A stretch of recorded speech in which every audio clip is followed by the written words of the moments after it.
আমি আসলে আজকে একটা রাজনৈতিক দলের একজন সদস্য হিসেবে এখানে কিছু বলার মতো আমার অবস্থান নেই, কারণ আমি আমার নিকট আত্মীয়ের বাড়ি যাওয়ার পূর্বে আপনাদের সামনে এসে হাজির হয়েছি। আমি এখন পর্যন্ত আমার নিকট আত্মীয়ের যে বাসা সেখানে যাইনি। এটা আমার সৌভাগ্যের বিষয় যে আমি বরগুনায় এসে এরকম হাজারো ছাত্র জনতা তরুণ প্রজন্মের সামনে এই উন্মুক্ত মঞ্চে আজকে দাঁড়াতে পেরেছি।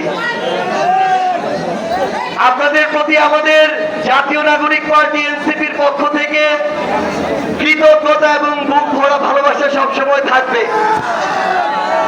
আমরা যখন দেশ গড়তে জুলাই পদযাত্রায় বের হই, সেই জুলাই পদযাত্রায় আমার বরিশাল থেকে বরগুনা আসার সুযোগ হয়েছিল।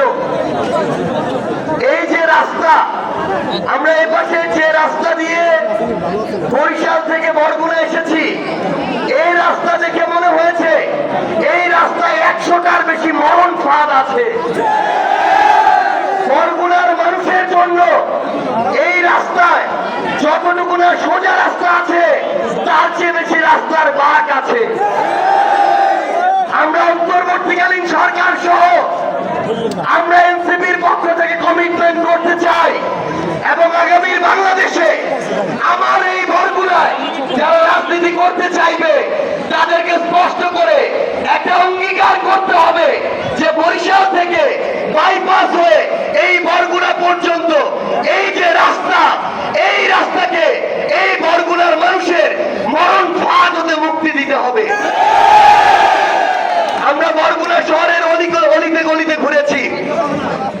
এই বরগুনা শহরের রাস্তাঘাট দেখে আমাদের শুধু একটা জিনিস মনে পড়ছিল, ওই হাসিনা যে দেশ ছেড়ে পালিয়েছে, আমরা জানতাম ওই হাসিনা এই দক্ষিণবঙ্গকে নাকি উন্নয়নের জোয়ারে ভাসিয়ে দিয়েছে।